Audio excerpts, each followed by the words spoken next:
Hello, hello, hello, everybody. How are we doing today? I hope everyone is doing well today. Happy Wednesday to everyone. Welcome, welcome, welcome. Welcome back to Love and Progress, the podcast for high achieving, emotionally intelligent singles who are healing, growing, and learning to love with intention. I'm your host, Miss Nookie, certified love coach and sexuality educator. And today we're diving deep into a question that comes up in almost every coaching session I've ever had. What matters more, chemistry or compatibility? Because let's be honest, that spark can feel like everything, but is it real? Is it healthy? And more importantly, does it last? Let's break this down. So, chemistry. What is chemistry? Chemistry is magnetic, instant attraction, dopamine, excitement, butterflies, often physical or energetic, makes you feel alive, but not always safe. Chemistry often tends to happen, especially when you become physical too quickly. Because you got all of those good feeling hormones, those endorphins are going off and your body feels amazing, especially if someone knows how to really put it down. So that's that chemistry. You feel attracted to them, you want them, you feel really good when you're around them, but you don't always feel safe. Now, when I say you don't always feel safe, what I'm saying is you know that you're being physical with them, you know that you have this attraction with them, but deep down inside, your heart doesn't feel safe. You don't feel emotionally connected to them, but you feel connected in every other aspect. Now, ladies, we will feel emotionally attracted because we get attached. But in the beginning, when the sparks are flying and everything is hot and heavy, that's chemistry. Because you may, especially if you do something too fast or you don't get to know someone too well, you don't have those moments of clarity where you can see where both of you are in alignment. So chemistry, that instant attraction, that, when you see someone, your heart stops and you're like, oh my goodness, I need to meet that person. I need to say something to that person before they leave my vicinity. That's what chemistry is. Those little butterflies you get in your stomach where you're just like, oh my gosh, why do I feel so nervous? Chemistry. It's just physical or energetic. Has someone ever walked by you in a room and you just kind of felt the need to kind of stand up a little bit straighter? It's just like, whew, like you feel something coming from them. That's chemistry. And yes, you feel alive, your hairs stand on end, but that's not compatibility. That's only one thing.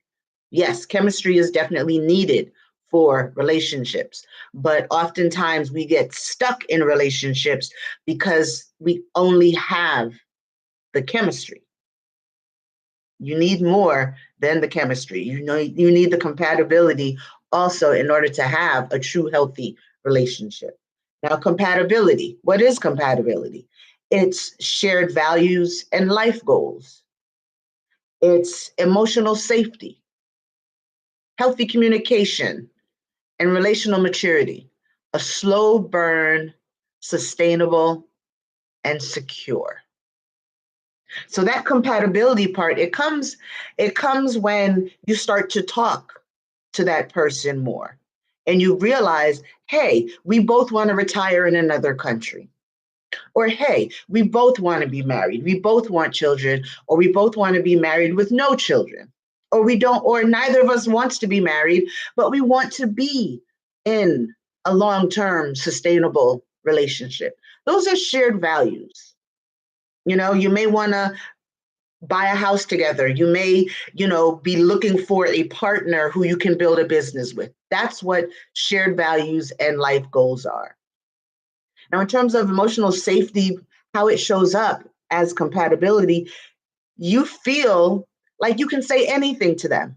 The craziest things that come to your mind, you feel like you can share it with them and they're not going to, look at you like you're crazy for your ideas. You truly feel emotionally safe. You can break down in front of them. You can be vulnerable around them. That's emotional safety. That's what emotional safety is. And compatibility and consistency. You're going on dates regularly. You're having regular phone conversations. Like you are truly entering into each other's lives and becoming part of the fabric of each other's lives. You are becoming interwoven. That's what compatibility is. The healthy communication. Like I said, you can talk about any and everything. You can be silly. You can be serious. You can be your truest self around them. And yes, it feels good when you know that you're compatible with someone, but you also need to know that compatibility, it's a slow burn. Compatibility takes time. Chemistry is that instant attraction. Compatibility takes time. And that's why I always like to tell my clients when dating, you need to understand that the dating part, the getting to know someone part, that's the hardest part. And that should take the longest before you say, let's be exclusive. Because once you're exclusive, once you have that exclusivity conversation, that means that you guys have talked through everything to ensure that you are truly compatible. When you take that time and you take it slow, that's what it is. Compatibility versus chemistry. Compatibility, it's slow, it's sustainable. You talk about the future and you actually make plans and you actually fulfill those plans. It's sustainable, it's secure. You know that when this person says something, 99% of the time they're going to do it. I'm not going to say 100. I do not speak in absolutes because life and shit happens. It is what it is. But you know that if this person says, I'm going to pick you up at 7, you're going to see them at 7. I'm going to call you back. That's a different one. They may or may not call back. But it's secure, it's safe. You don't feel anxious. You don't feel like they're constantly leaving you on red. You feel like they are present and showing up for you on a consistent, sustainable basis. That's what compatibility is. Chemistry is the spark, compatibility is the structure. So that's what we start out with. We start out with the chemistry, that attraction, that instant attraction, and then you start to talk and get to know someone. Chemistry is the spark, compatibility is the structure. One ignites fire, the other keeps it burning. For those of you who have ever lit a grill or, went camping, once you light the fire, that's just the first part. What do you do to keep that fire burning? You may blow on it. You may add more kindling. You add more wood to the fire. That's how you have to look at when your relationship, when you meet someone while you're dating. The fire is ignited. Oh my gosh, they're so handsome. Oh my goodness, they're gorgeous. I just need to be in their aura. I need to talk to them. That's the fire. And the discussions and the dates. The more time you spend together, the more intimate you become, the stronger the bonds become. That's what keeps it burning. You know what else can help keep that fire burning? I have Nookie Notes, soulmate sessions. These are my date night question cards so that you're not asking just very frivolous questions. You're asking real questions to see whether or not you're actually compatible. These questions will help you find out whether or not you have shared values and life goals. What you do, you bring this with you on a date, whether you're a guy or a girl, bring these with you on a date, pull them out during the date, take some off the top. That's because there's instruction cards and such. Shuffle them up, pick a card, ask the question. What's a deal breaker for you in a relationship? Boom. Perfectly good question. So you would know what that person's boundaries are, what they will and won't accept. These are the type of questions that you should be asking. How do you like to celebrate special occasions? That's important. Some people are introverts and they may not want to go out to eat and be up in the club or have big parties. They just like to be sitting at home, having something nice and quiet and intimate. And the other person may like to go and celebrate, travel the world for their birthday. These things are important to know so you know what you're willing to do for your person. I feel as if that's the most unspoken part of a relationship. How are you going to show up for your person? We don't talk about that enough. But these questions, Nookie Notes, they can help you understand who you are. They can help you understand who someone else is and whether or not you're willing to deal with them. Because that's what it is at the end of the day. Are you willing to deal with someone's habits when they differ from yours? That's the true testament of a relationship. When you get along and you like the same things, it's easy. It's easy for a relationship. But when you have things that both of you are on opposite sides, how well are you? How good are you at communicating? Are you going to shout and argue? Are you going to have a discussion to agree to disagree? And if you know someone doesn't like something, is that a deal breaker for you? So it's important for you to know your deal breakers as well. So I'll tell you a personal story that I didn't follow the chemistry versus compatibility, you know? So I met this guy, and yes, there was an instant attraction. It felt like we had known each other for years, even though we were complete strangers. And everything just seemed almost movie-esque. I am a hopeless romantic, so bear with me, the hopeless romantic in me. But it just felt wonderful. It felt perfect. And even though I saw some things, I kind of just brushed them off. In fact, the night that we met, I saw him flirting with a whole bunch of women. But I just figured, two single people, of course you're out, you're gonna flirt. And, I didn't think that that would be who he is at his core. Later on, I found out otherwise. So I didn't think anything about that. And then, as we, exchanged numbers, we had wonderful conversations for hours on end. We had conversations. And yes, he brought up being physical rather early. And I mean, I just felt like we had this amazing connection that I didn't even see that as a red flag. So I was down for it. I went whole hog, whole hog, went for it. We became intimate and he started to pull away a bit. I didn't think anything of it.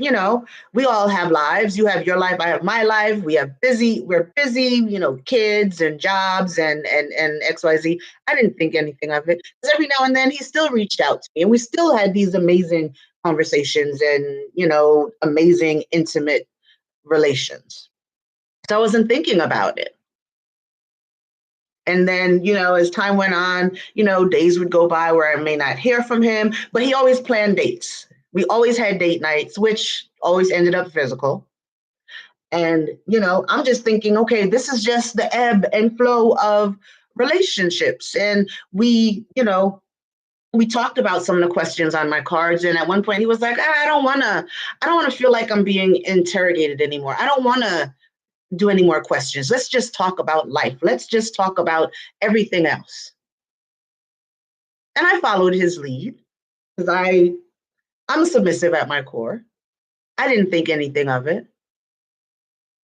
But once we put those cards down, the conversations became less meaningful. The conversations weren't about us. The conversations weren't about what the future holds. The conversations were about frivolous things. And every time I tried to introduce something a little more serious, he would change the subject. But don't get me wrong, I stayed because the intimate relations were amazing. So he constantly fed those endorphins that made me feel good, even though mentally in my mind, I'm like, wait a minute, something's not right. And, this went on for a few months until one day he just disappeared. Yes, I've been ghosted, as many of you all have as well. He just disappeared. And as I started to sit back and think about what happened, because this is what I do every time any kind of relationship, whatever level of it is on, ends, I sit with myself and I journal about it. I journal about what was good and what I felt may have gone wrong. And I write about any red flags, those things that didn't feel right. I write about those as well. And as I began writing, I realized that I ignored all of these things. I ignored the fact that when we did go out, he had a roving eye, which honestly, I'm not insecure. So a man having a roving eye, I just believe if you're mine, you're mine. So a roving eye, people are attracted to multiple people at one time.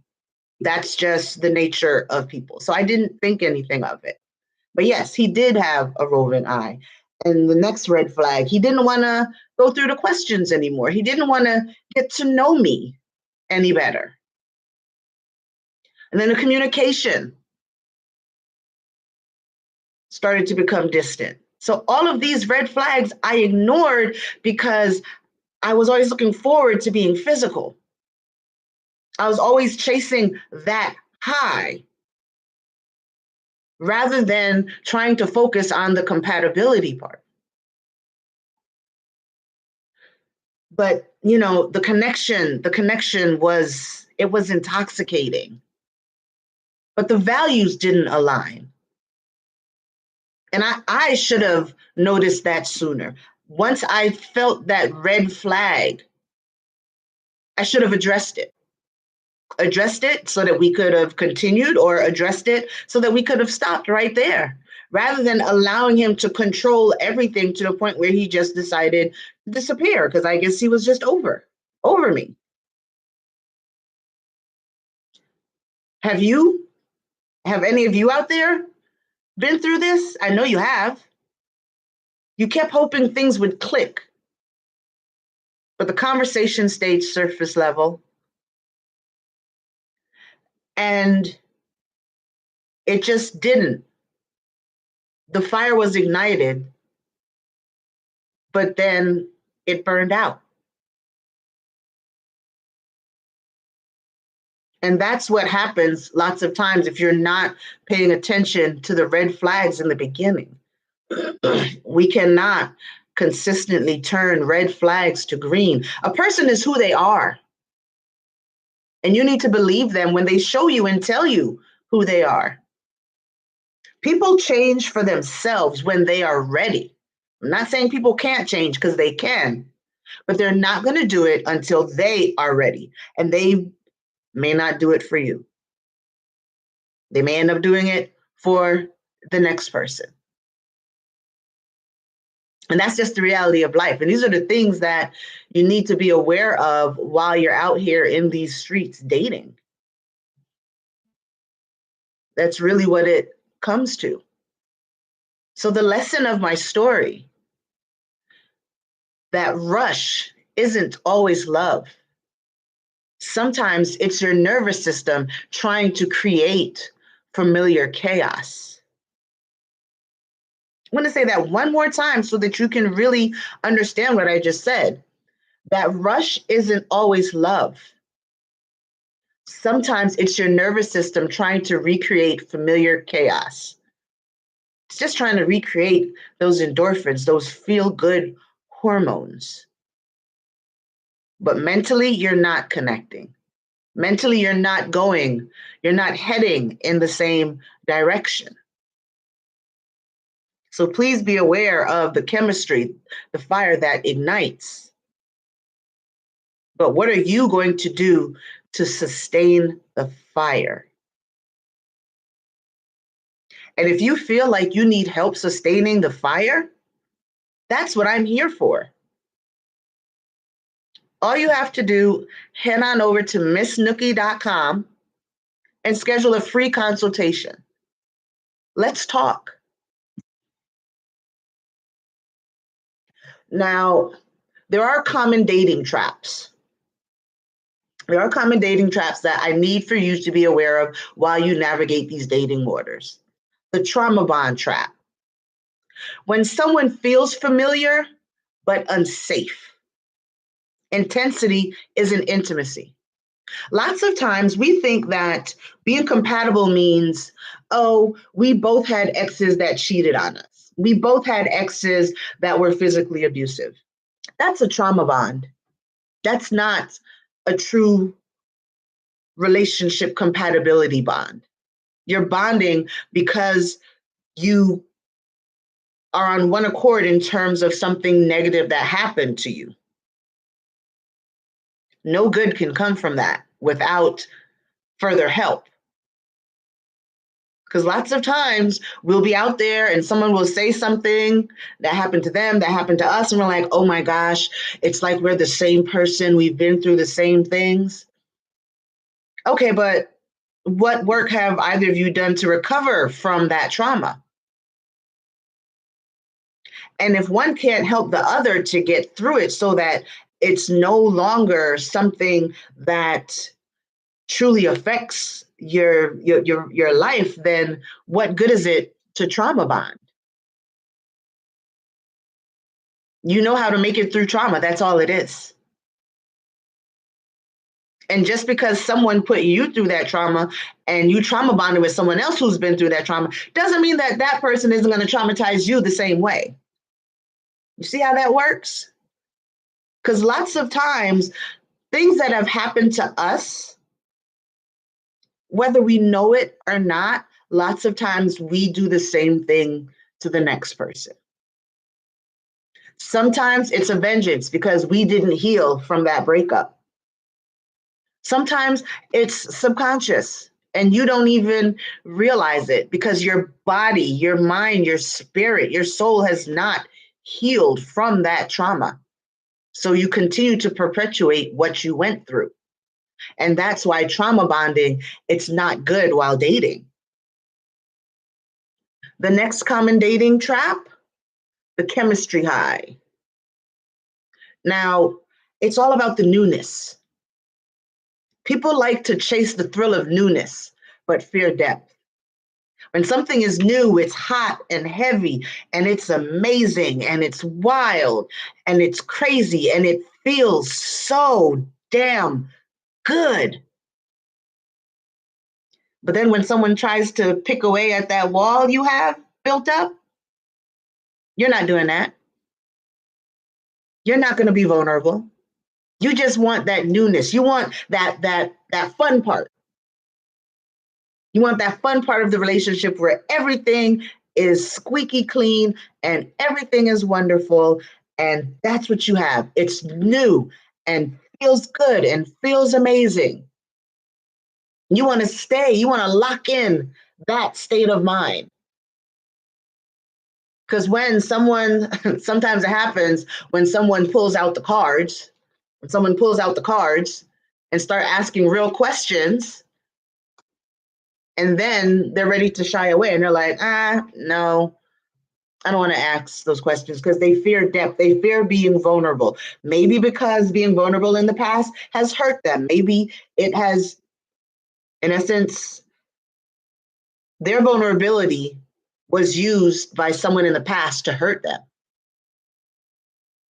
So they're not going to get deep. They're not going to get vulnerable. They just want the surface level high, the surface level thrill.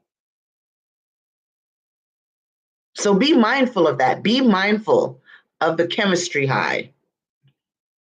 The next common dating error, the checklist versus the feel. Now, this checklist, it's like Sierra's letter, or when I tell you to go ahead and journal about the type of person that you want. And, lots of us, we don't journal in depth enough about our person. We journal about the physical attributes and not the characteristics that you want in a partner. So when you have that checklist that's full of mostly physical attributes, you're thinking, oh, this person is perfect on paper. But then emotionally, they don't have the characteristics that you would want in a lover. They don't have compassion. They don't have empathy. They have piss poor communication skills. But they look good and they have the right job. They have the amount of kids I wanted them to have, or they don't have any kids and they're looking for marriage too. So they have all of that. But the compatibility isn't there. Remember, compatibility is the emotional connection. It's just not there. So you have your checklist. It just may need to be expanded to have less physical attributes and more characteristics, personality traits that you're looking for. So the feel can match the checklist rather than go against the checklist. Because that's what we're not looking for. Now, the next common dating, the next common dating things that we do that we're not supposed to, confusing mystery with depth. A lot of men, oh, he's just emotionally unavailable. That's not equal to he's deep. Think about it. If they're being so mysterious that you don't even know whether or not they truly like you, how can that be a good thing? I've been down that road. I dealt with someone many moons ago where, didn't talk much. We did lots of physical activities. We didn't talk much. And I was in a constant state of, I don't even know if he really likes me outside of the bedroom. And I had to come to that realization when I started to crave more from our connection. And when I tried to ask questions, he shied away more, or he became more distant. So being emotionally unavailable does not mean he's deep. Someone who wants to be with you, someone who is searching to discover whether or not you're compatible, they're going to open up. They're going to talk. You're going to have these conversations about relationship values and goals and what the future for both of you together look like. Don't get that twisted at all. So for those of you out there watching, I need to ask you this. Have you ever stayed in something because it felt intense, even though you weren't aligned? If you have, then this episode is definitely for you. Now, How to know you're compatible. There are 7 signs of true compatibility. Get your pens and papers out. I'm going to give you the 7 signs of true compatibility. You can disagree and still feel emotionally safe. You are mature enough to say, I hear what you're saying, but I don't agree with it. And both of you are okay with saying that. And it doesn't cause further arguments down the road. It's not something that's being brought up. They're not trying to convince you to go along with their thought process. They are okay knowing that you are in opposite directions on something. And you can still talk to them about other things. You can still be vulnerable with them. You still feel emotionally safe. So that's the first sign. You can disagree and still feel emotionally safe. The second sign of true compatibility, you communicate without confusion or manipulation, which means you are being open, honest, and straightforward about your wants, your needs, and your desires. You're not playing coy. You're not throwing stuff out there to see whether or not they catch it. You're just being direct. And both of you are this way. You're not trying to manipulate the situation. You're not trying to show them a 6 when it's supposed to be a 9. You're open, honest, and straightforward and accepting of the open, honest communication. That's sign number 2. Sign number 3 of true compatibility, you want the same things in timing, lifestyle, and values. So you go through the questions and you realize that you guys really have a lot in common, and a lot of the future goals that you have are very much in common. So you know that you are both headed in the right direction, and you know that both of you can help each other to achieve those goals, achieve that lifestyle.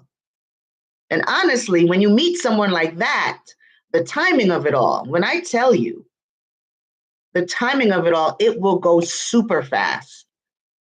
All of your dreams and your goals will come to you that much quicker when you are with someone who you are truly compatible with. Because where you're lacking, they're going to pick up that slack. And where they're lacking, you're going to pick up that slack because you respect each other and you know that you have this common goal. 2 minds are better than one, especially 2 minds that are heading in the same direction, 2 minds that are in alignment about what their wants and their needs for their future, what it all looks like, what it feels like.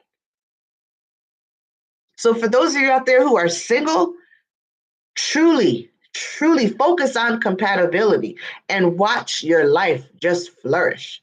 I'll tell you one thing, of the millionaires that are out there, I believe it's about 84% of millionaires are married.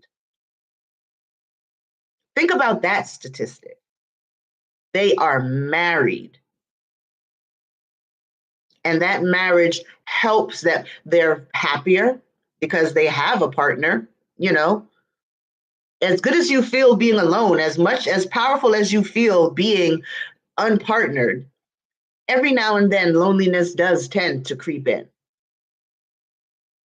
And loneliness, it can pull you back from your goals. You may say, I'm feeling lonely today. I need to do something else rather than work on this. But if you're in a relationship with someone, a healthy relationship with someone, that person can help and guide you through it quicker. Maybe you just need someone to talk through something with, and boom, you're okay. So sign number 3, you want the same things in timing, lifestyle, and values. Sign number 4 of true compatibility, you can be your full self without shrinking. You can be your full self without shrinking. Now, what do I mean without shrinking? Sometimes we end up in relationships with people who do not want to see us thrive. They're jealous of our ambition. I have a story time real quick. So one relationship that I was in, my partner at the time, I've always had side businesses. I have my 9 to 5 and I've always had side businesses. So I'm always hustling, always doing something. And I don't know, I thought he liked this about me. He did, as long as it didn't outshine him. And what he did to make sure I didn't outshine him, he never helped me. I had a pound cake business. Now, when I went to, let's say, events, wine festivals, and I was a vendor selling cake slices and getting orders, he was amazing. Yeah, I'll deliver your cake, and these are the best cakes here. Try this one. This one's my favorite. He was the best supporter in public. But behind the scenes, as many friends and family members as he had, he never sold one cake. Never sold one cake. Never delivered a cake, for that matter. He only appeared to be a good partner when other people were watching. He expected me to just continuously shrink myself and not push forward and not thrive. Because when I had to close that business, he wasn't disappointed. I think he was actually happy because once again, I was behind him and I was underneath him. I wasn't doing anything to look more popular than him. I wasn't out there in the public eye without him, trying to grandstand when we were together. So do not shrink yourself. Be the handsome person you are. Be the beautiful person you are. Be who you truly are at your core. Now, this is why the self-love and self-care is so important. Because when you love yourself, you are your truest self. And no one, absolutely no one can get you to shrink yourself when you love yourself completely. So number 4, you can be your full self, without shrinking. Number 5, the 5th sign of true compatibility. The relationship adds peace, not chaos. Chaos is that anxiety. Are we together? How come I haven't heard from him? What's going on with him? When you're not sure about where you stand, that's chaos. That's anxiety. That's not safety. That's not peace. Peace is knowing that they choose you every day. Peace is knowing that you are building a life together and you can talk to them about anything, good or bad. We don't want that chaos. We don't want that anxiety. We don't want that feeling of, I don't know, am I single? If you are constantly thinking to yourself, am I single? When you're supposed to be in a relationship with someone, you're single. Because there should be no doubt. There should be no second guessing. And this is also why it's important to have an actual exclusivity conversation. Sit down and say, okay, we've been dating, we're getting along, something along these lines, because I know it sounds very technical, but we've been dating, we've been getting along very well. I want to be exclusive. I want to date only you. And talk about what that only dating you looks like. That's going to add the peace because your relationship, it's defined. But please don't think that when you define it during that conversation that things may not change and move and shift. A relationship is like an amoeba. It's a shapeshifter. It's a shape shifter. Why is it a shapeshifter? Because you are going to change. Your partner is going to change. We all change. We all grow. You're not who you were 5 years ago. So you can't expect to be in a relationship with someone and expect them to be the same exact person 5 years later. So just think about that.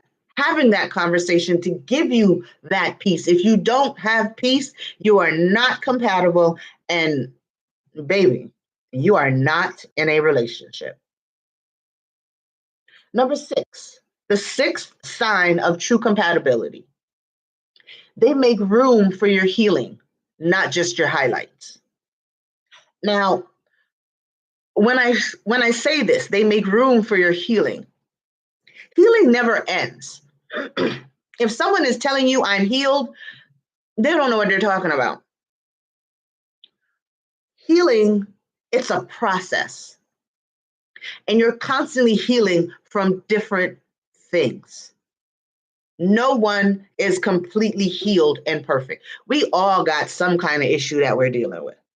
And that's what we need to understand about everybody. But when you're compatible and you go through those moments of darkness, your person holds space for you because they remember from the conversations that you had, from the nookie notes cards, from those questions. They remember when you said sometimes when you're going through some stuff, you need to be alone. They give you that time and allow you to come to them when you're ready. Or they remember that you said when you're going through stuff, you like to talk it out immediately. So they listen while you talk about what you're going through. That's what making room for your healing means.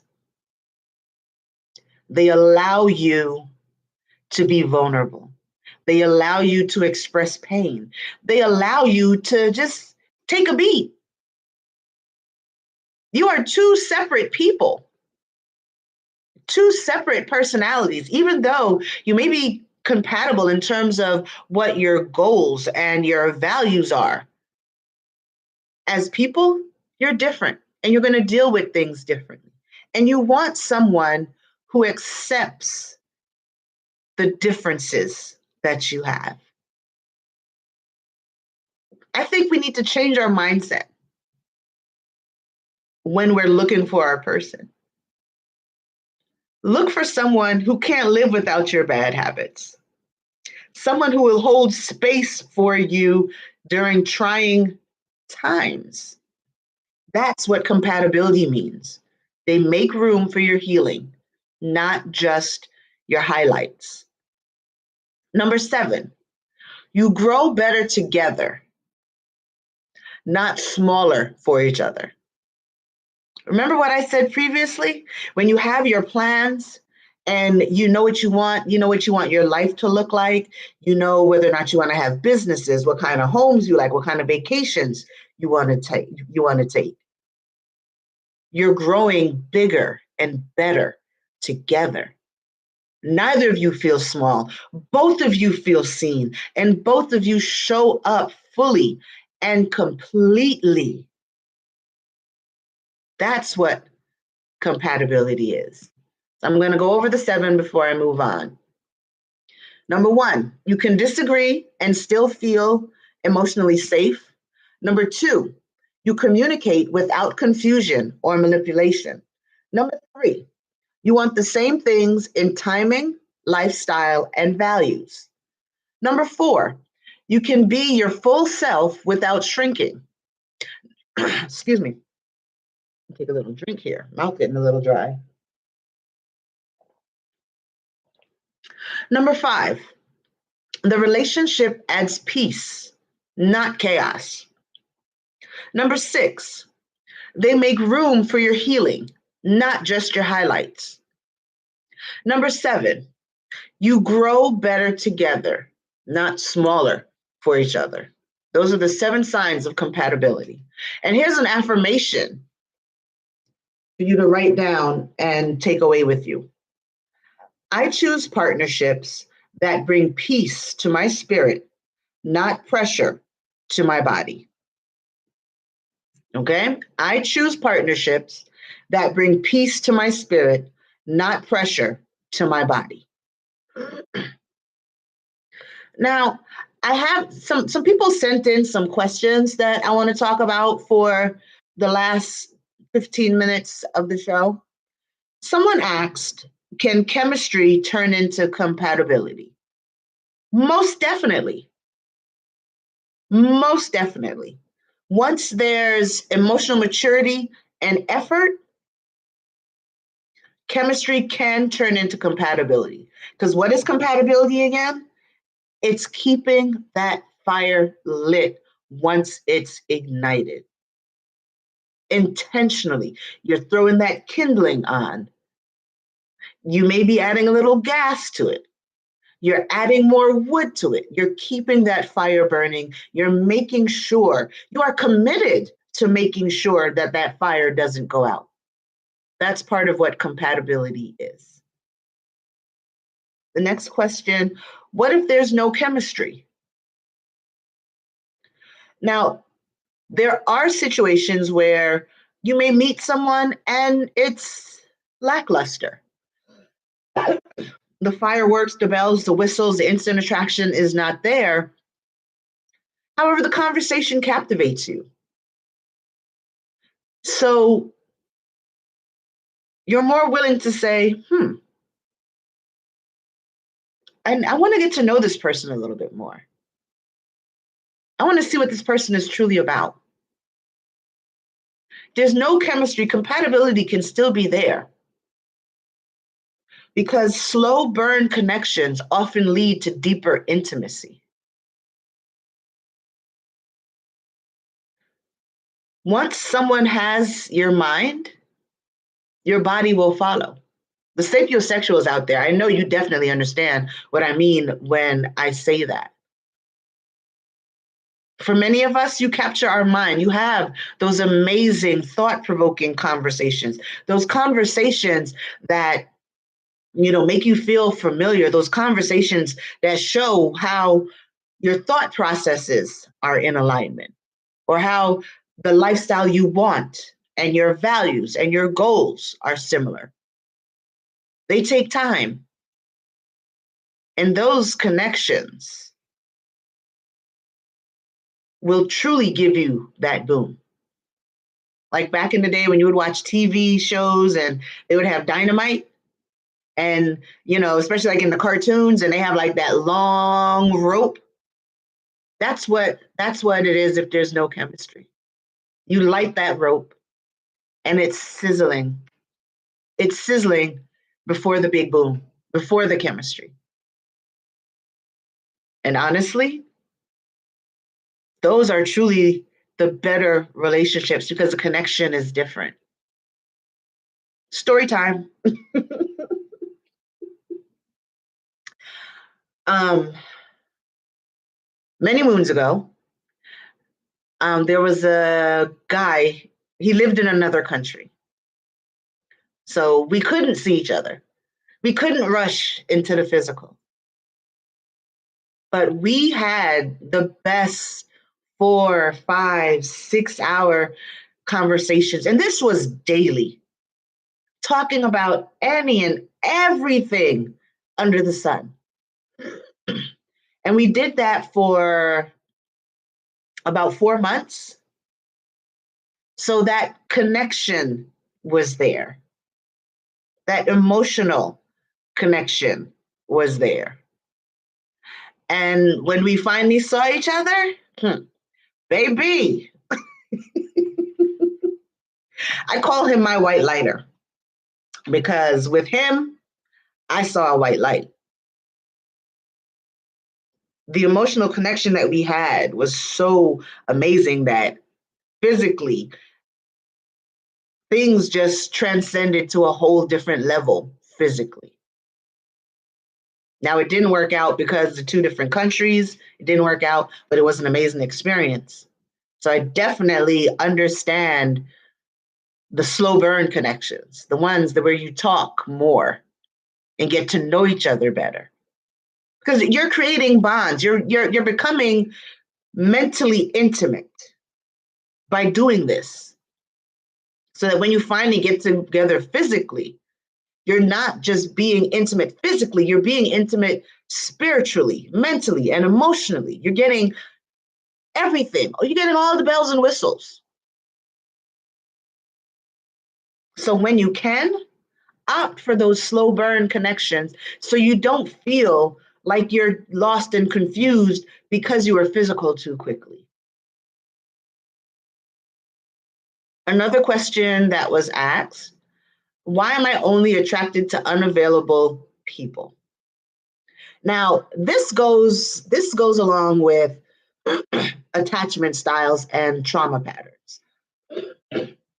If you're not if you don't love yourself, if you're not on your healing journey, if you don't know who you are and appreciate who you are, you get into those messy, toxic situations because you want the chaos.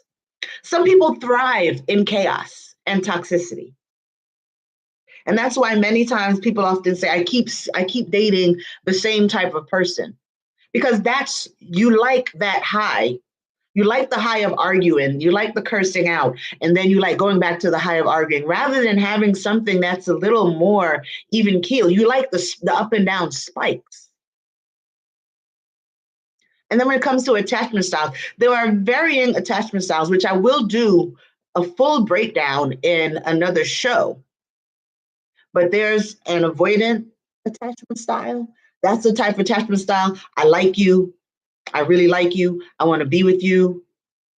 And then the next day, yeah, I just got a lot to do because you're starting to get too close to them. That's one of the common ones. The other common one off the top of my head is the anxious attachment style. And that's the one where you constantly want to know, are we together? Do you still like me? They could tell you, I love you. And 5 minutes later, do you still love me? Or in your mind, you're questioning. He normally calls me at 10 o'clock. He didn't call me and it's 10:05. Does he still want me? Is he over me? That's anxious. That's anxious attachment style. So you need to understand yourself, understand what triggers you have, understand how you are in a relationship so you won't be only attracted to people who are unavailable. Some people, when they hear someone is married, hey, that's a go sign for them. Why? The chaos and the trauma. And I'm not talking down on anybody because I used to be one of those people. I used to be a side chick. Now, what was my frame of mind when I was a side chick? I just wanted to have fun. And if I dealt with someone who was in a relationship or someone who was married, that meant there was no chance of commitment because I didn't want commitment. I just wanted fun. And during that time, I didn't care who I hurt because I was moving from a place of hurt. What did I tell myself? How many relationships have I been that I was cheated on when I was a good girl? Why not return the favor a couple times? Which is very toxic thinking. I'm not that toxic anymore. We all have a level of toxicity in us. But that's the mindset that I was in during that time. I just wanted to have fun with whomever. It didn't matter what their attachments were. If they were down, I was down. So, who are you? What persona are you showing the world that you keep being attracted to these unavailable people? And when you see that these people are unavailable, what do you do? Do you push forward to try and make them available because you want what you want? Or do you take a step back and just walk off and leave them alone? The person who's on their healing journey, they're going to leave them alone and they're going to walk off. The person who's not healed, they're going to move using their ego.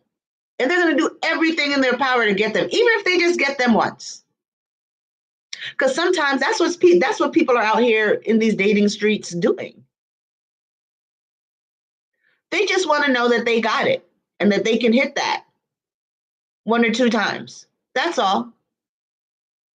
That's why it's so important to make sure you have good questions. So important to know exactly what you want. So now, every week I like to end with giving you a journal prompt. So if you have your journals out, hopefully you do. Hopefully you've been taking notes the whole time. Here's your journaling reflection.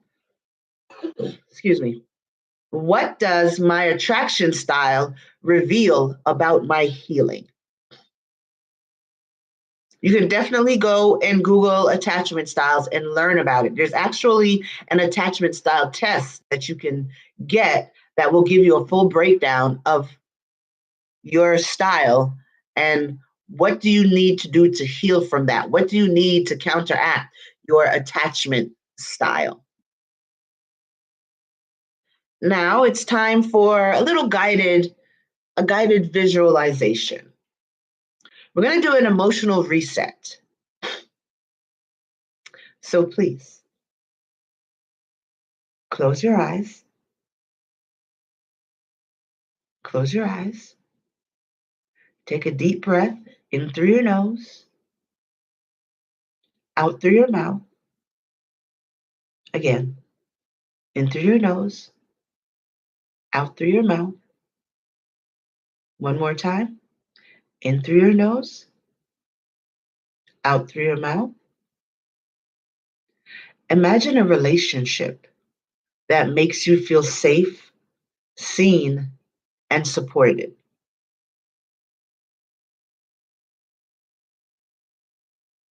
Think about that. Visualize someone, when you see them, your whole body lights up. Your heart pounds. You get good butterflies in your stomach because you know that they're there for you. You know that you can talk to them about any and everything. You know that they love your weirdness. They love the things that are different about you.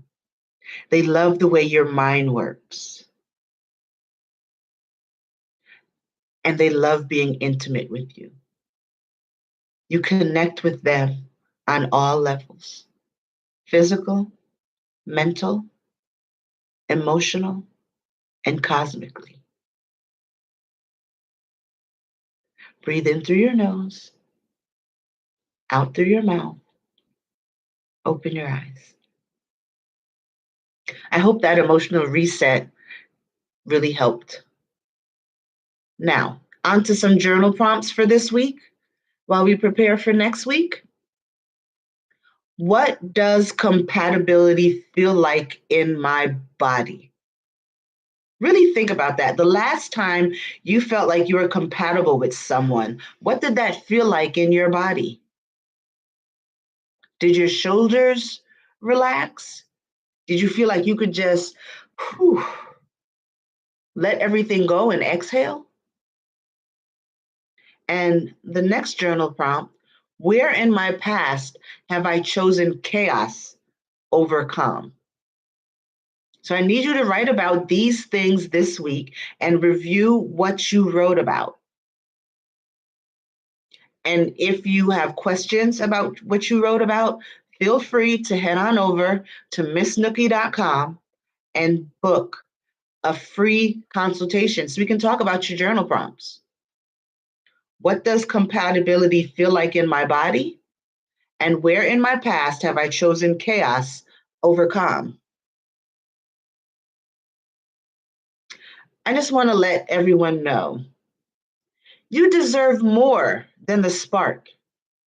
You deserve the safety, the alignment, the longevity. Because love isn't perfect, but it's always in progress. If this episode resonated, share it with a friend, leave a review, and tag me at Love Mastery Institute on IG. Next week, we're diving into first date energy, how to show up without overthinking it. Don't miss it. Have a good one.